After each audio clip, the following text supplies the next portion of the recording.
Bonsoir. Ça me fait vraiment plaisir d'être là ce soir à Montréal, venu de Québec. Je voudrais rassurer M. le doyen tout de suite. Il parlait des anciennes rivalités entre Québec et Montréal. Vous savez peut-être pas ceci, le jour même où votre nouvel archevêque a été nommé le 20 mars cette année, j'ai réussi à l'avoir au téléphone le soir sur son cellulaire. Je prêchais une retraite paroissiale dans la Beauce, dans une paroisse de la Beauce, et j'ai réussi à l'avoir. Et la première chose qu'il m'a dit, c'est « Gérald, on va travailler ensemble pour la nouvelle évangélisation au Québec. » Vous trouvez ça beau, hein?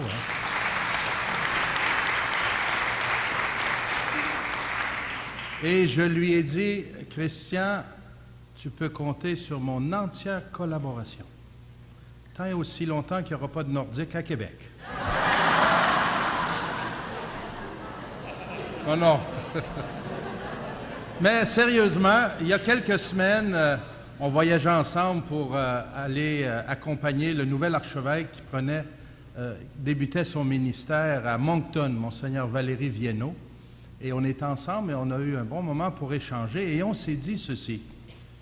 Si, dans un avenir rapproché, Québec retrouve ses Nordiques, nous serons là tous les deux le premier soir qu'ils vont jouer Montréal et Québec ensemble, que ce soit à Québec ou à Montréal. Lui avec son chandail des Canadiens et moi avec mon chandail des Nordiques. Voyez-vous ça, hein?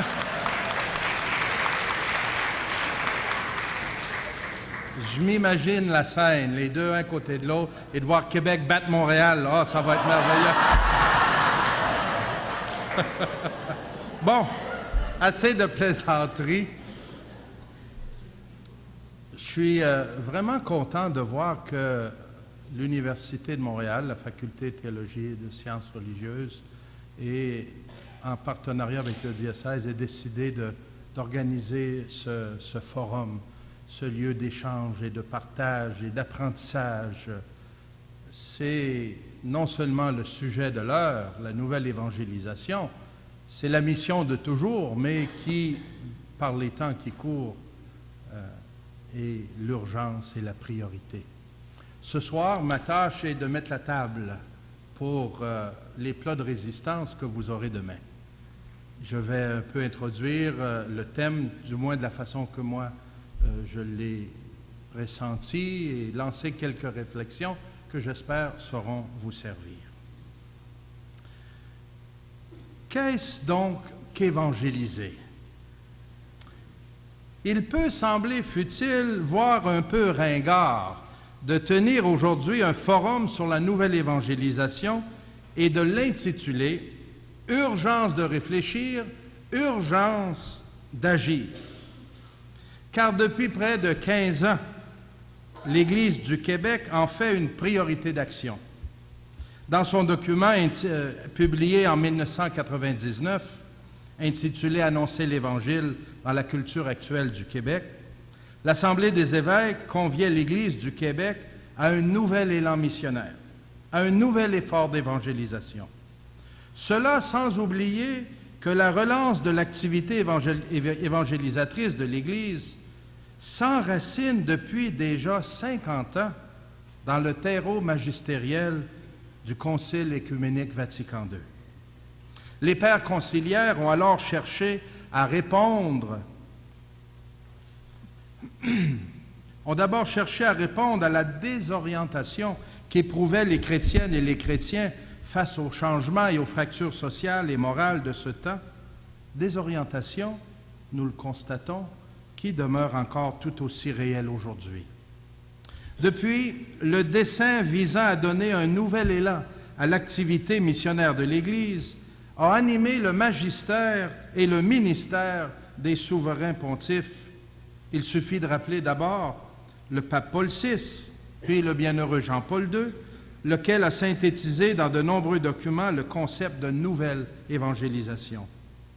On peut le résumer en utilisant ses propres mots, comme étant le devoir qui attend l'Église d'aujourd'hui. Et je le cite, de refaire le tissu chrétien de la société humaine. Mais la condition est que se refasse le tissu chrétien des communautés ecclésiales elles-mêmes qui vivent dans ces pays et ces nations. Fin de la citation de Jean-Paul II que nous trouvons en Christi Fidelis Laici. Le pape Benoît XVI, nous le savons, poursuit à son tour la voie tracée par ses prédécesseurs, comme l'atteste la création du Conseil pontifical pour la nouvelle évangélisation et la tenue prochaine du Synode des évêques à Rome, lequel portera sur la nouvelle évangélisation pour la transmission de la foi. Le Saint-Père a résumé en ces quelques mots ce qu'est essentiel et essentiellement évangélisé et pourquoi il a convoqué ce synode. Faisant mienne la préoccupation de mes vénérés prédécesseurs, je considère opportun d'offrir des réponses adéquates afin que l'Église tout entière, se laissant régénérer par la force de l'Esprit Saint, se présente au monde contemporain avec un élan missionnaire en mesure de promouvoir une nouvelle évangélisation. Face à ces interventions particulières depuis près d'un demi-siècle, est-il toujours aussi pertinent de parler d'urgence? Urgence de réfléchir. Ce sont les termes du premier volet de la thématique de ce forum et je trouve fort pertinent d'en explorer la signification. Il faut bien comprendre que l'urgence, c'est-à-dire la nécessité d'agir vite, comme le dit le dictionnaire, est une notion qui comprend une invitation à se mettre à l'œuvre avec empressement dans quelque temps et quelque espace où vivent les humains.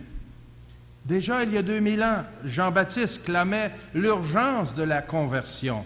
« Repentez-vous et croyez à la bonne nouvelle. » Et il ne fait aucun doute que lorsque Jésus instruisait ses disciples et les envoyait en mission, celle-là même qui est celle de l'Église jusqu'à la fin des temps, ces paroles résonnaient comme une nécessité d'agir vite. Allez donc, de toutes les nations, faites des disciples, les baptisant au nom du Père et du Fils et du Saint-Esprit, et leur apprenant à observer tout ce que je vous ai appris. De son côté, l'apôtre Paul invitait les chrétiens de son temps, notamment ceux de Thessalonique, à une vigilance active, urgente dans l'attente de l'avènement du Seigneur. Vous savez vous-même parfaitement que le jour du Seigneur arrive comme un voleur en pleine nuit. Alors ne nous endormons pas comme font les autres, mais restons réveillés et sobres. Déjà, dans ces quelques citations bibliques, nous pouvons percevoir un vif sentiment d'urgence que Jésus réitère à ses disciples. La moisson est abondante, mais les ouvriers peu nombreux. Allez, voici que je vous envoie comme des agneaux au milieu des loups.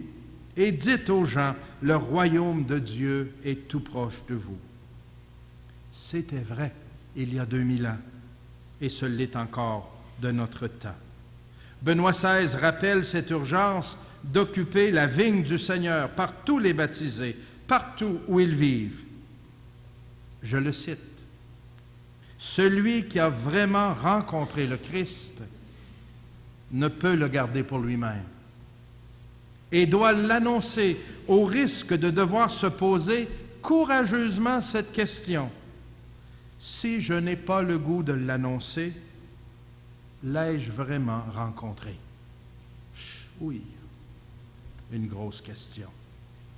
Le terme « urgent » comporte donc implicitement un tempo, un rythme qui peut sembler contradictoire lorsqu'il qualifie l'acte de réfléchir.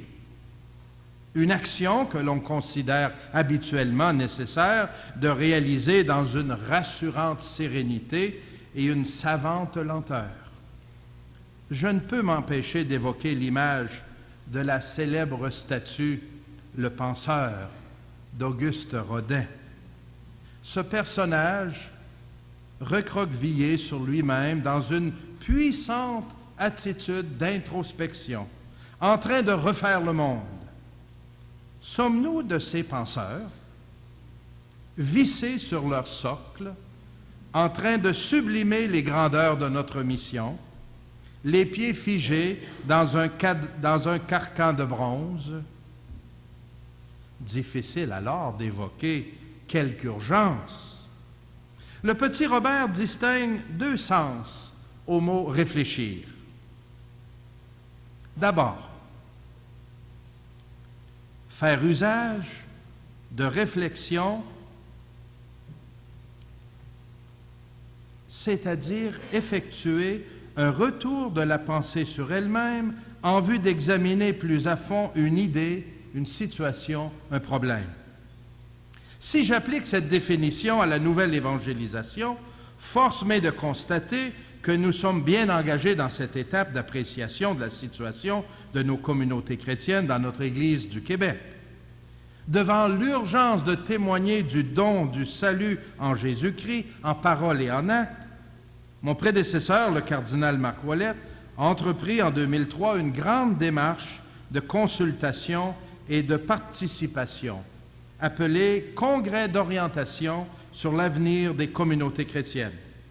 Sous l'impulsion de Monseigneur Couture, le synode diocésain de 1995 avait déjà élaboré plusieurs propositions en ce sens.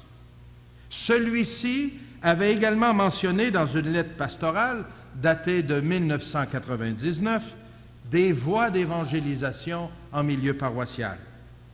De mon côté, je poursuis ce travail de discernement avec l'équipe du diocèse de Québec.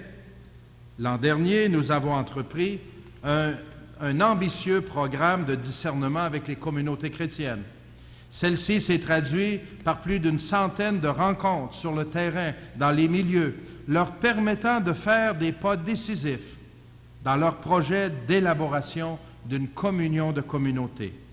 Pour l'année pastorale qui commence à peine, j'ai instamment invité tous les collaborateurs et collaboratrices du service de pastoral diocésain à accompagner les personnes et les milieux dans la naissance de ces communions de communautés sur notre territoire diocésain pour nous assurer que nous allions marcher ensemble dans cette grande mission. Nos pratiques actuelles révèlent une dimension de nouvelle évangélisation.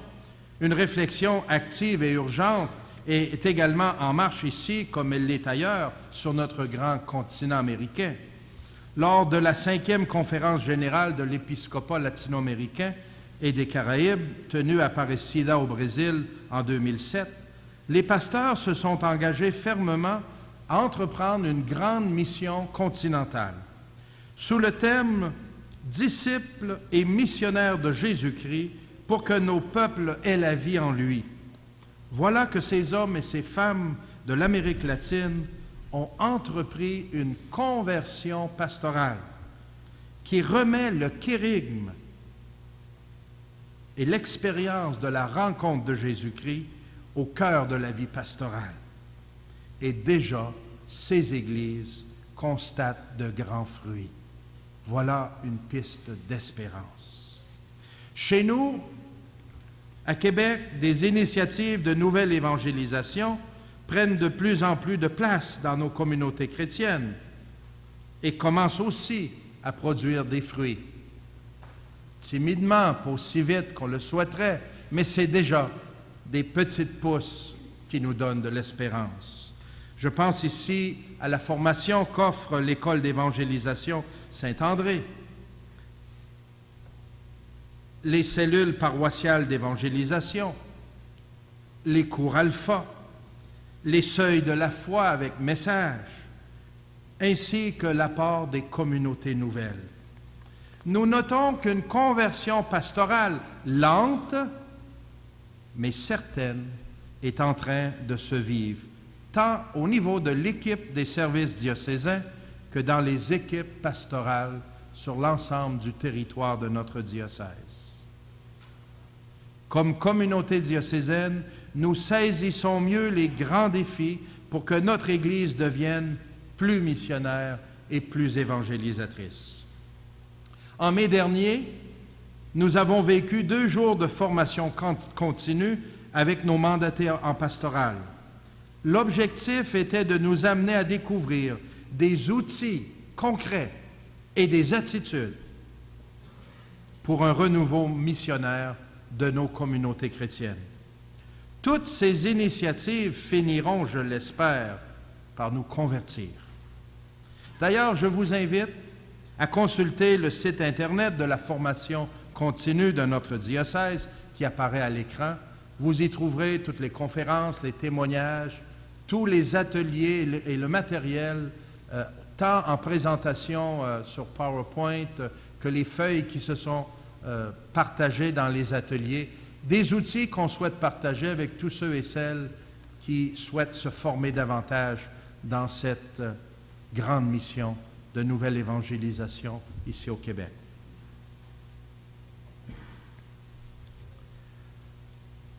Le verbe « réfléchir » nous ouvre une autre porte d'interprétation pour saisir la réalité de la nouvelle évangélisation.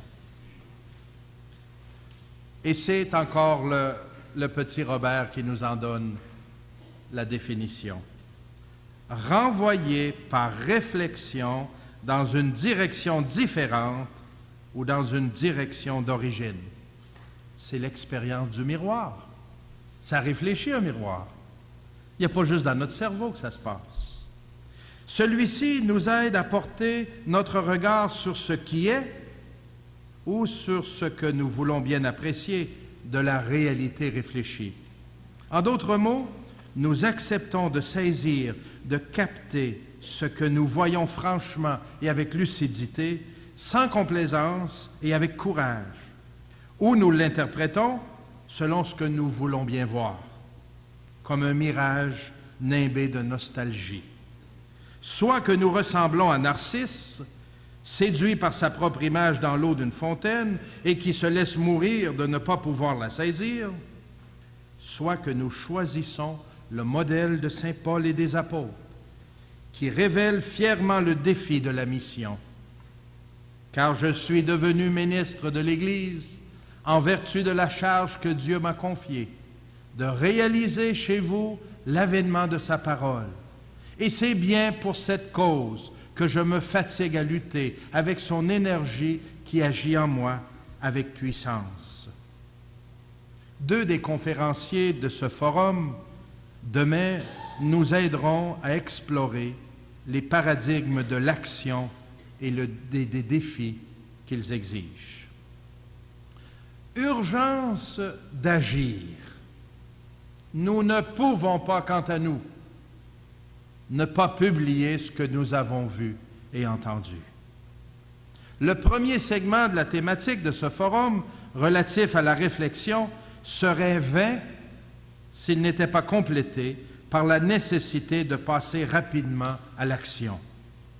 Il n'y a pas d'action sans réaction, comme le veut le principe de la physique, comme il n'y a pas de réflexion valable qui ne se prolonge dans un geste conséquent. Ce que saint Pierre proclame à haute voix aux habitants de Jérusalem, c'est que l'esprit de Pentecôte qui a été déposé sur lui et sur les apôtres dans le Cénacle a créé l'urgence de partager l'extraordinaire bonne nouvelle d'une espérance inédite venant de la vie du ressuscité et promise à l'humanité en attente. Le pape Benoît XVI reprend à ses propres mots cette même exhortation. Je le cite. C'est l'homélie à la messe inaugurale de son pontificat en 2005. L'Église dans son ensemble et les pasteurs en son sein doivent, comme le Christ, se mettre en route pour conduire les hommes hors du désert, vers le lieu de la vie, vers l'amitié avec le Fils de Dieu, vers celui qui nous donne la vie en plénitude. Fin de la citation. Et je ne sais pas si vous avez écouté ce qu'il a dit ce matin, Benoît XVI, aux jeunes évêques ordonnés au cours de l'année, dont votre archevêque et Monseigneur Dard et les deux auxiliaires de Québec et une centaine d'autres évêques. Il leur a redit exactement ceci. Nous avons, comme pasteurs, à guider l'Église pour l'annonce de l'Évangile, à nous mettre en route et à donner le ton pour que se vive cette grande annonce et cette rencontre avec Jésus-Christ. La nouvelle évangélisation entreprise dans l'Église nous interpelle au premier chef, à titre personnel d'abord, comme un appel pressant à la conversion. Connais-toi toi-même. Cette inscription placée sur le fronton du temple d'Apollon est célèbre. Cependant, cette devise qu'on attribue à tort à Socrate n'était pas un encouragement à une connaissance seulement psychologique de soi, mais un rappel à l'ordre. Elle avait pour but de remémorer aux individus qu'ils n'étaient que des mortels. Elle invitait les voyageurs à la prise de conscience de leurs limites. Pour les philosophes grecs, la connaissance de soi-même était synonyme de sagesse. Elle permettait à l'individu de prendre conscience de ses propres limites, de se libérer de ses défauts, de développer ses qualités, et en faisant abstraction de tout ce qui, dans le jeu, n'est pas personnel, de prendre conscience de sa véritable identité, donc de sa liberté. Pour nous, chrétiens et chrétiennes, c'est cette même connaissance de soi qui s'avère fondamentale et nécessaire afin qu'elle constitue une réponse lucide, libre et joyeuse à l'invitation du Christ à le suivre sur les voies qu'il nous trace. Dans cette perspective, la reconnaissance personnelle de notre besoin d'une relation à Dieu et de notre solidarité humaine dans un projet de vie qui réponde à nos attentes de dépassement, d'amour, de justice et d'éternité, s'avère le fondement de notre conversion personnelle au plan de Dieu. Le moment fondateur de notre vocation chrétienne est le baptême, qui nous recrée et qui nous confère une identité insigne pour une vie nouvelle et éternelle. Et je cite Benoît XVI dans son volume « Jésus de Nazareth ». Jésus est au sens propre le Fils, de la même substance que le Père. Il veut nous faire entrer dans son être homme et par là dans son être Fils, dans la pleine appartenance à Dieu. L'urgence d'agir s'applique en tout premier lieu à chaque personne humaine, car au cours de sa vie, elle est interpellée et appelée à répondre à la grâce qui lui est faite, d'être transformée radicalement en un être nouveau. Vous avez reçu un esprit de fils adoptif qui nous fait nous écrier « Abba, Père ». L'Esprit en personne se joint à notre esprit pour attester que nous sommes enfants de Dieu. En parlant de cette prise de conscience fondamentale de notre nouvelle identité, calquée sur celle du Christ, je suis crucifié avec le Christ. Et si je vis, ce n'est plus moi, mais le Christ qui vit en moi. Saint Paul qui dit ça avec une profondeur, une intensité. Et j'aime beaucoup cette image, cette photo qui est une partie d'une porte de bronze qu'on retrouve sur une église à Rome, Sainte-Marie des Anges et des Martyrs. Il représente pour moi ce que nous sommes appelés à vivre, nous laisser transpercer, transformer, renouveler par l'expérience du mystère pascal, de vivre la mort et la résurrection, de goûter, d'entrer dans cette Pâque avec le Christ.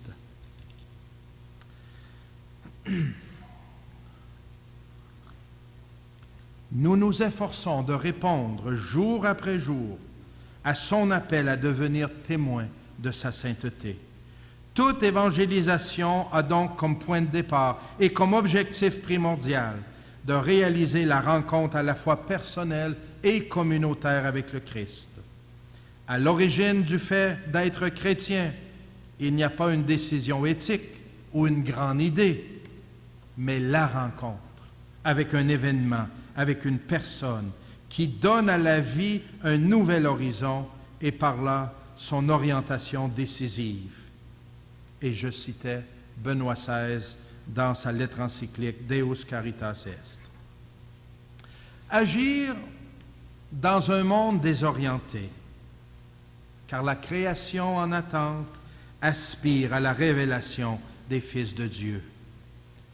Il n'y a qu'un pas à franchir entre la prise de conscience personnelle de la beauté de la relation privilégiée des personnes baptisées avec Jésus-Christ et leur désir de s'investir dans leur communauté, dans l'Église et dans le monde dans lequel ils vivent. La nouvelle évangélisation est un appel à s'engager résolument dans la voie de la sainteté à la suite de Jésus-Christ, dans un monde qui semble ne plus connaître Dieu, ni reconnaître sa présence et son action dans leur vie. Le bienheureux pape Jean-Paul II décrivait dans son exhortation apostolique Christi Fidelis Laici l'attitude qu'il convient d'avoir face au monde dans lequel nous vivons. Je le cite. « Il faut donc regarder en face ce monde qui est le nôtre, avec ses valeurs et ses problèmes, ses soucis et ses espoirs, ses conquêtes et ses échecs. Un monde dont les conditions économiques, sociales, politiques et culturelles présentent des problèmes et des difficultés encore plus graves que celles décrites par le Concile dans la Constitution pastorale Gaudium et Spes. De toute manière, c'est là la vigne, c'est là le terrain sur lequel les fidèles laïcs sont appelés à vivre leur mission. Jésus veut pour eux, comme pour tous ses disciples, qu'ils soient le sel de la terre et la lumière du monde. » Fin de la citation. Est-il donc si difficile de répondre à l'invitation du Christ, notre voix et notre modèle, qui nous invite à le suivre, afin que là où je suis, vous soyez vous aussi?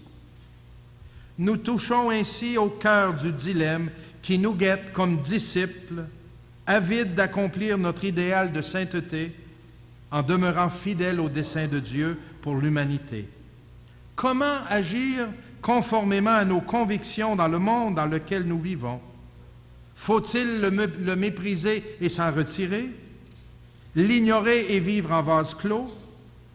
Ou plutôt, comme notre Dieu, l'aimer et croire que l'Esprit l'habite et le sanctifie? Je propose une vision positive de notre appartenance au monde. Dieu l'a créé pour nous. Dieu est notre Père en tant qu'il est notre Créateur. Parce qu'il nous a créés, nous lui appartenons. L'être en tant que tel vient de lui. Il est donc bon et participation de Dieu. Nous sommes alors invités à participer avec lui à sa recréation, avec la force de l'Esprit de Jésus ressuscité. Ce monde dans lequel nous vivons, parfois inquiétant et menaçant, nous force à nous en remettre aux lumières de l'Esprit de Dieu et aux enseignements du magistère de son Église. Nous avons le devoir de veiller, de travailler dans la mesure de nos moyens à modifier certaines problématiques qui sont de notre ressort, à espérer contre toute espérance dans la joie et la solidarité humaine. Ce n'est pas une mince tâche, certes, mais quel défi pour notre foi. Une trajectoire pour une nouvelle évangélisation. Nous sommes probablement nombreux à avoir suivi le déroulement des Olympiques de Londres cet été et au reportage afférent la préparation de ces valeureux athlètes. On ne pouvait pas faire autrement.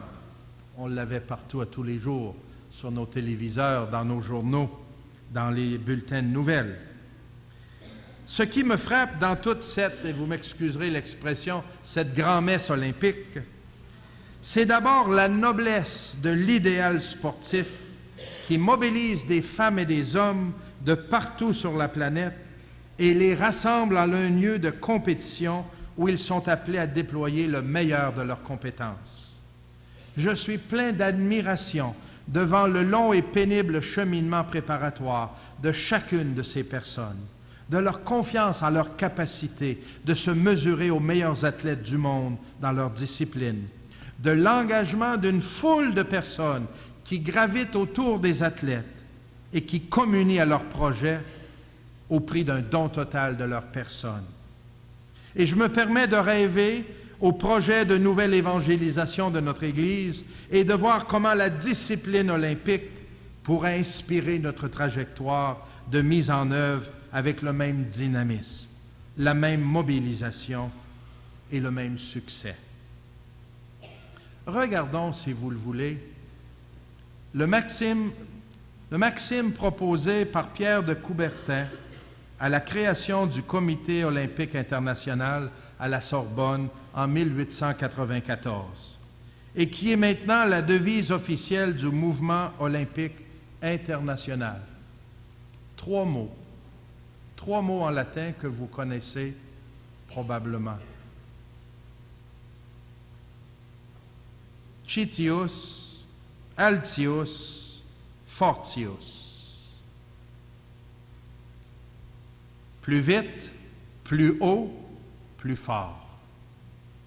Trois objectifs qui résument les performances de quasi toutes les compétitions sportives, fussent-elles des sports d'été ou d'hiver. J'estime, bien humblement, qu'il manque un élément dans cette maxime. Celui qui préside à la préparation psychologique, physique et sociale de tout participant des Olympiades, c'est-à-dire la conviction d'être fin prêt à participer à la compétition et apte à remporter la victoire. Je résumerai ce phénomène en un verbe, et j'aimerais l'ajouter avant qu'on traite de ces trois autres. C'est le verbe « descendre ».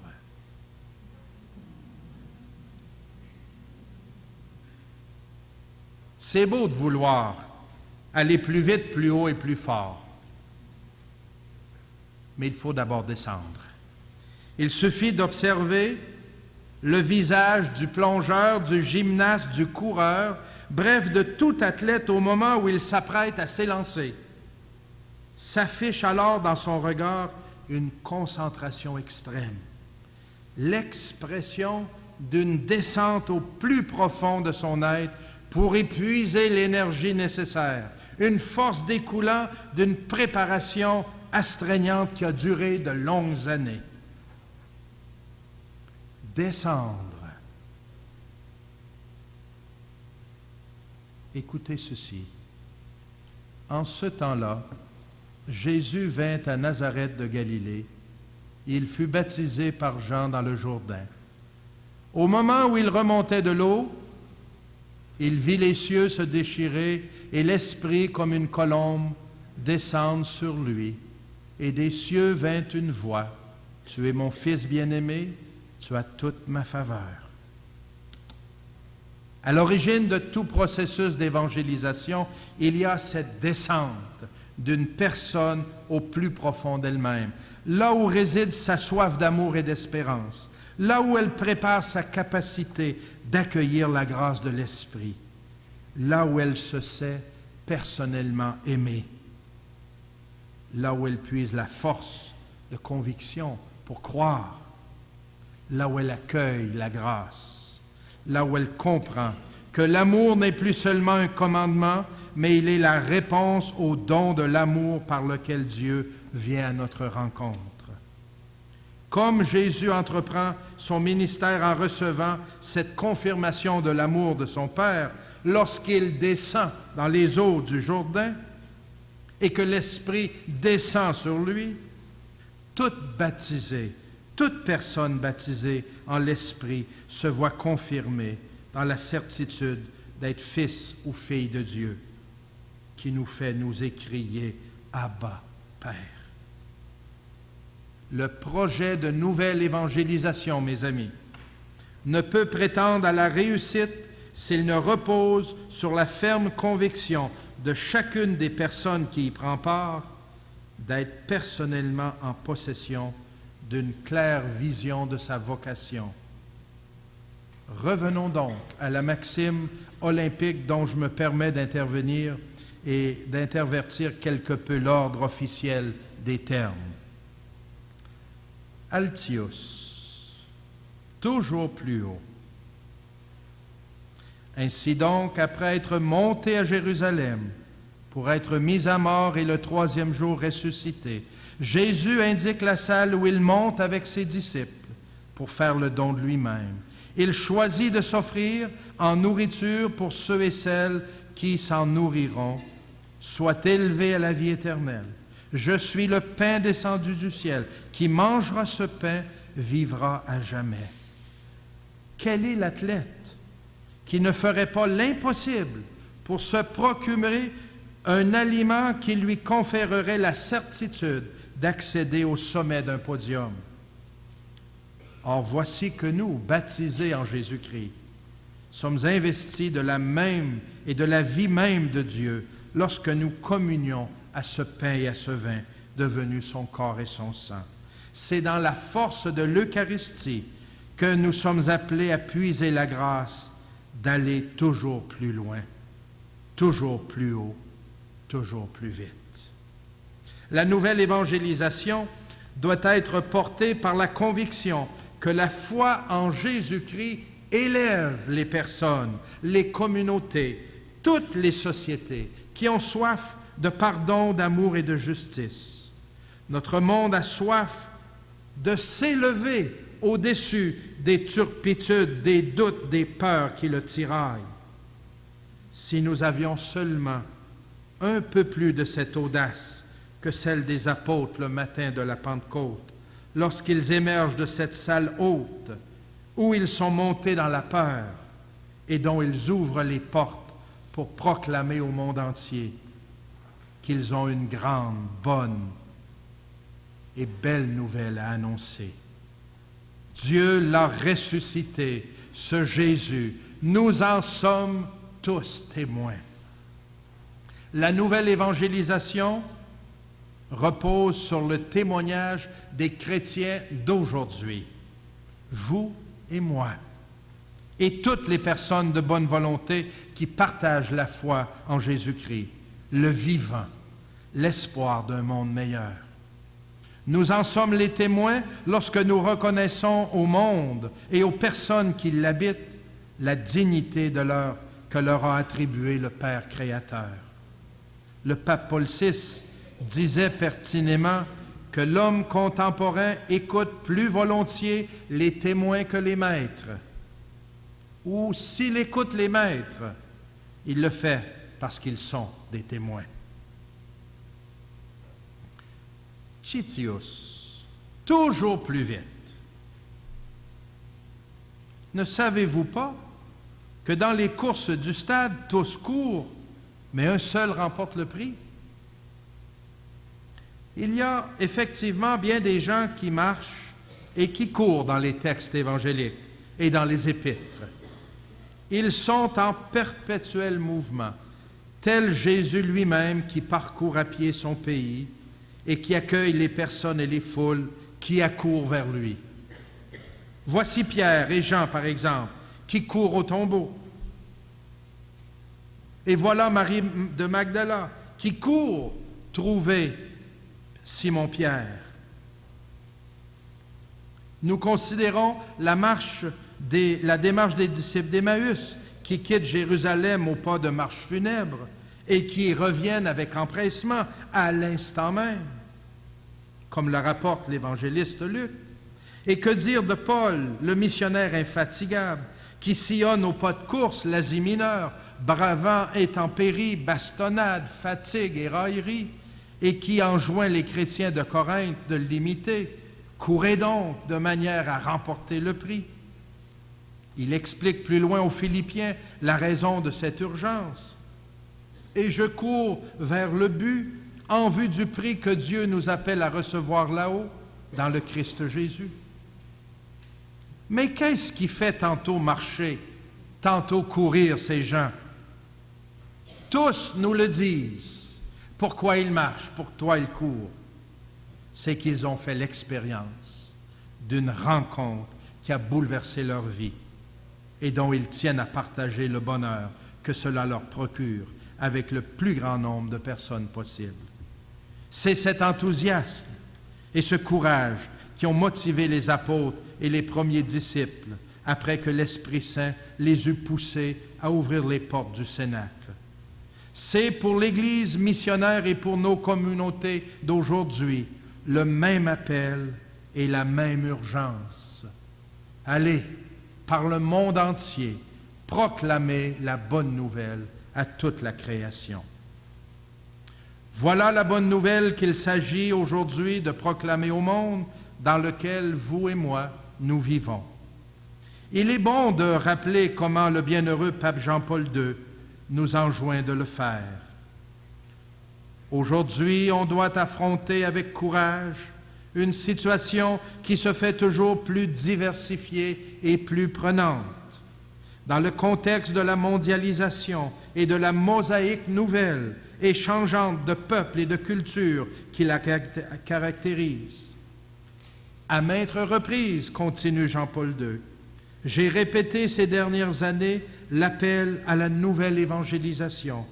Je le reprends maintenant, surtout pour montrer qu'il faut raviver en nous l'élan des origines, en nous laissant pénétrer de l'ardeur de la prédication apostolique qui a suivi la Pentecôte. Nous devons revivre en nous le sentiment enflammé de Paul qui s'exclamait « Malheur à moi si je n'annonçais pas l'Évangile ».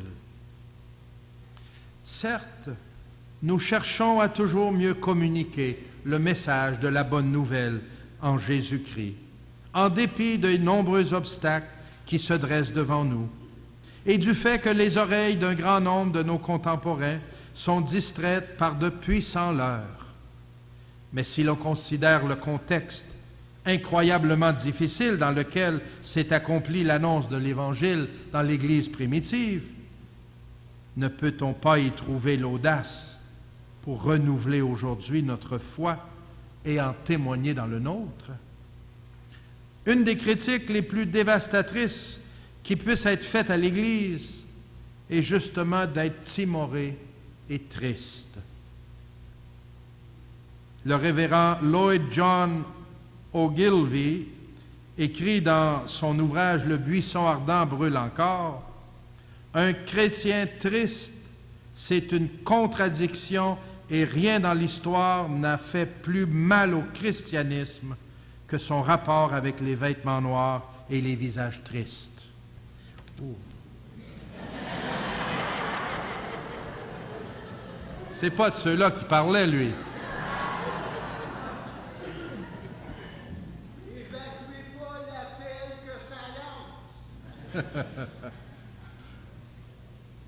Titius, plus vite. Il nous presse de témoigner non seulement par des paroles, mais d'abord et avant tout par des gestes. Le premier étant de vivre dans la joie, dans l'espérance et dans le courage au cœur de notre monde pour y manifester la pertinence de l'Évangile. Montaigne écrivait « C'est aux chrétiens une occasion de croire que de raconter une chose incroyable. » La nouvelle évangélisation doit passer par cette transformation de notre vie, de notre communauté, de notre Église, pour rayonner dans notre monde. Nous sommes conviés à faire en sorte que la beauté éclate de partout et qu'elle témoigne de la bonté, de la grandeur, du génie de l'amour de Dieu.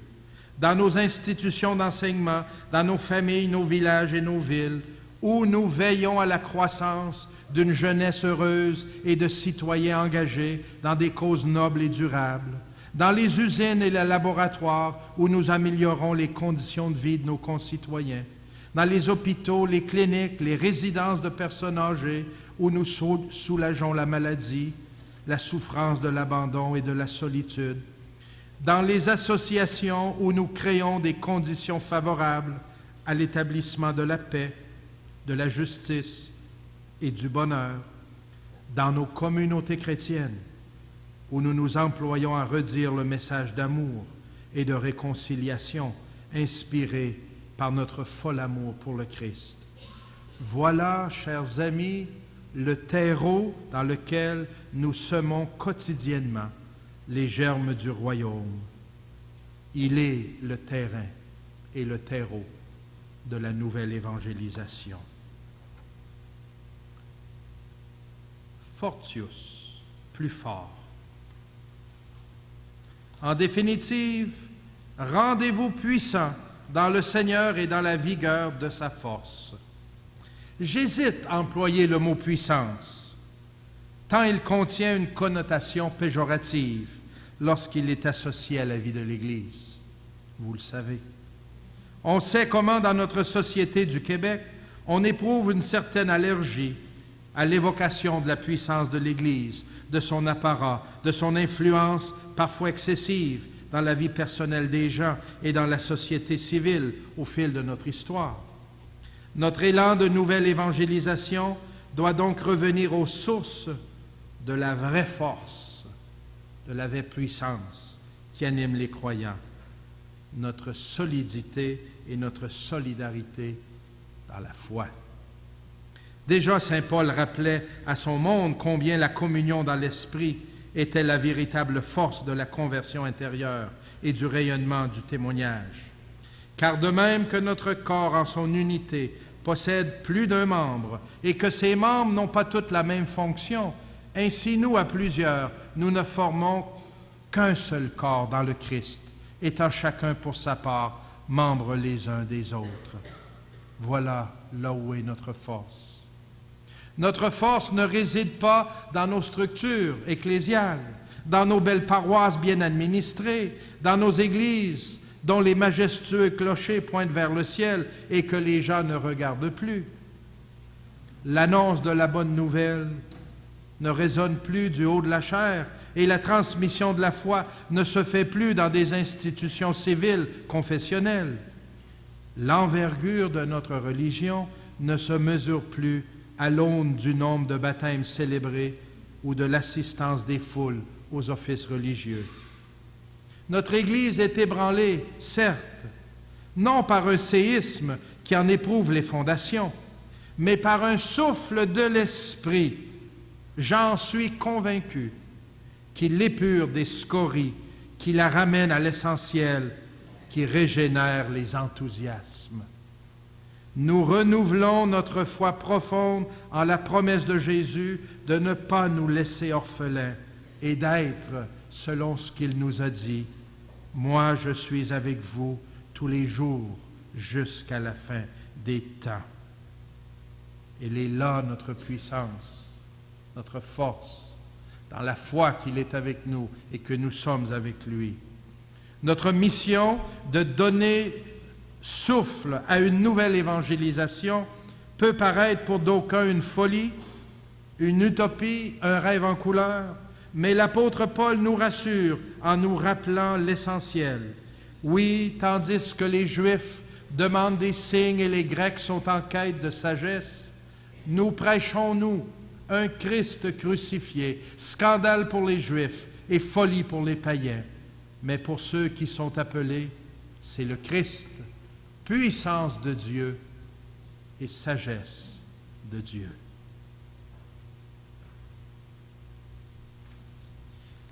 Loin de moi l'idée qu'il ne faille pas s'agiter, se secouer, oser entreprendre des changements, mobiliser toutes les forces disponibles pour assurer le succès de cette gigantesque entreprise, de cette gigantesque mission. Mais j'estime que celle-ci n'atteindra son véritable but qu'à la condition que nous précédions en chacune de nos personnes, en chacune de nos communautés et en notre Église, un véritable travail de conversion pour trouver ou retrouver ce qui est l'essentiel de notre foi. Le père René Latourelle prononçait une conférence à l'aube du nouveau millénaire à l'Oratoire Saint-Joseph. Ces paroles m'apparaissent très justes. Je le cite. « Ce qui manque en effet à beaucoup de nos compatriotes, c'est de n'avoir jamais rencontré Jésus. Il n'est jamais entré dans leur vie de façon déterminante. Comme un grand souffle accouru du large, il n'a jamais été une présence vivante, proche, passionnément aimé, capable d'inspirer leurs pensées, leurs jugements, leurs actions, leurs projets. Lorsque nous aurons vécu nos conversions, que nous pourrons porter un regard différent sur notre terre de mission, définir nos objectifs et nos méthodes d'intervention, à commencer par le soutien à nos communautés chrétiennes pour qu'elles adoptent un style plus missionnaire et évangélisateur dans leur présence au sein du tissu social. Nous réaliserons alors pourquoi il est urgent de créer de véritables lieux de prière, d'enseignement, de partage, de louange, de fraternité, de solidarité, des points d'eau où l'Esprit vient à la rencontre des personnes qui s'y présentent, comme il le fit lorsque Philippe baptisa l'eunuque. Mais par-dessus tout, nous voudrons prier. La prière est la pulsion qui fait battre le cœur de la vie chrétienne, comme elle enflamma celle de Jésus. Elle est un dialogue constant avec celui qui nous a envoyé son Fils pour que nous devenions parfaits comme notre Père céleste est parfait et qui nous envoie à notre tour vers nos frères et sœurs. Elle est la consolation dans la nuit du doute et la lumière dans nos interrogations. Voilà ce qu'est la prière. Elle est nourriture dans nos déserts, réconfort dans nos épreuves. Elle est invitation à la conversion personnelle et motivation pour la mission de la nouvelle évangélisation. La prière est le cri, le souffle, l'énergie de l'Esprit en nous qui nous propulse dans la joie vers nos frères et sœurs partout où ils se trouvent. Sans elle, nous serions des haut-parleurs qui émettent des sons sans qu'ils ne soient imprégnés de vérité et de la charité qui sont les seules valeurs susceptibles de toucher les cœurs. Et je termine avec le secret des devises. Non, il ne s'agit pas du titre du dernier roman fantastique de Dan Brown. Jésus, en maître pédagogue qu'il est, recourt dans son enseignement aux paraboles. Un grand nombre de ses discours sont émaillés de locutions tellement lapidaires qu'elles paraissent comme des maximes, des devises. Où est ton trésor? Là aussi est ton cœur. Aucun prophète n'est bien reçu dans son pays. Ou encore, on n'allume pas une lampe pour la mettre sous le boisseau. Ces courtes phrases sont souvent passées dans le vocabulaire de tous les jours, tant elles recèlent de nombreux enseignements que des générations de personnes ont étudiés et dont elles ont pu nourrir leur foi. Telle est la vertu des devises, comme celle du mouvement olympique international que j'ai évoqué plus haut, lorsqu'elles nous livrent leurs secrets.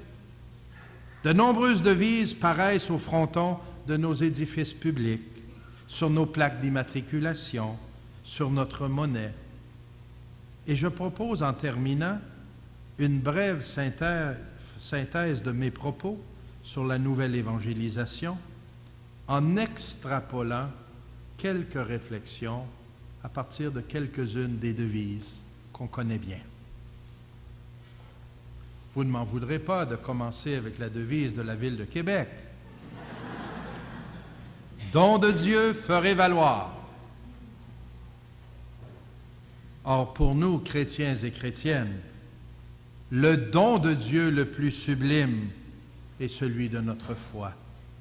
Seigneur, augmente en nous la foi. C'est ce que nous allons vivre pendant toute cette année de la foi. Cette prière, ce cri des apôtres qui est aussi le nôtre.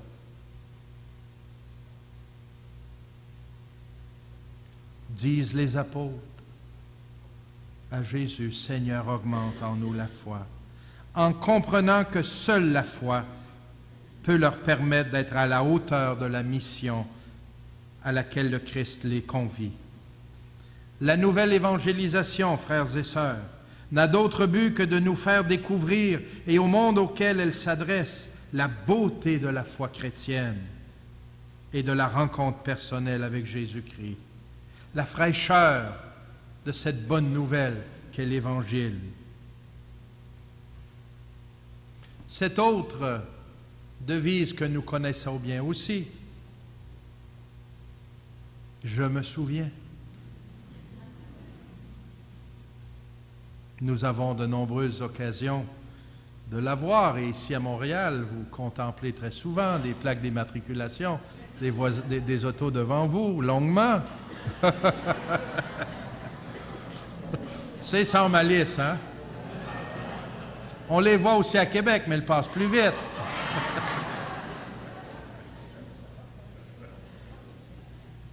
Or, pour nous, peuple des baptisés, le souvenir est un élément vibrant d'éternité au cœur de notre foi lorsqu'il prend forme de mémorial dans l'Eucharistie. En répétant, comme Jésus nous y invite, « Faites ceci en mémoire de moi », nous nous associons profondément au don d'amour du Père en y participant, non comme des spectateurs qui évoquent un pieux souvenir du passé, mais comme les membres vivants du corps du Christ, qui vivent par lui, avec lui et en lui. Faire mémoire, c'est participer à un moment d'éternité, où l'amour s'exprime avec une densité et une force toute spéciale. C'est faire vivre Jésus-Christ en nous pour notre conversion personnelle et pour en témoigner dans une évangélisation dynamique et sincère pour le salut de la communauté humaine. Pour qu'elle soit, comme l'affiche la devise de la ville de Montréal, Concordia Salus, le salut par la concorde.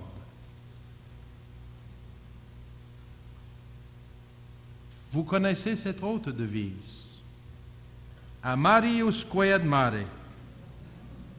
C'est la devise du Canada, tirée du psaume 72, s'il vous plaît, verset 8, d'un océan à l'autre. Notre participation à la nouvelle évangélisation ne doit pas seulement nous renouveler dans toute l'étendue de notre être pour faire vivre en nous le Christ, l'évangile de Dieu. Elle doit ouvrir nos cœurs à tous, nous propulser en avant pour témoigner en communion d'Église de notre espérance indéfectible dans toutes les sphères de l'activité humaine où nous vivons et travaillons sans limite et sans frontières. Pour eux, ils s'en allèrent prêcher en tout lieu. Le Seigneur agissait avec eux et confirmant la parole par les miracles qui l'accompagnaient. D'un océan à l'autre, nous voulons que cette bonne nouvelle rejoigne tous nos frères et sœurs et le monde entier.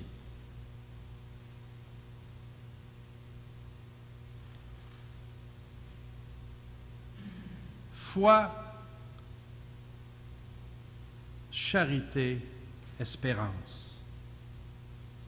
Voilà la vraie devise qui brille au fronton de notre Église depuis son origine en Jésus, la bonne nouvelle de Dieu pour tous les temps, et particulièrement pour le nôtre. Et lorsqu'elle devient une source d'inspiration et d'action pour tous les baptisés, alors nous savons que la nouvelle évangélisation n'est pas un vain slogan, mais un magnifique idéal à réaliser pour soi, avec tous et pour tous. Frères et sœurs, allons ensemble pour la mission. Merci beaucoup.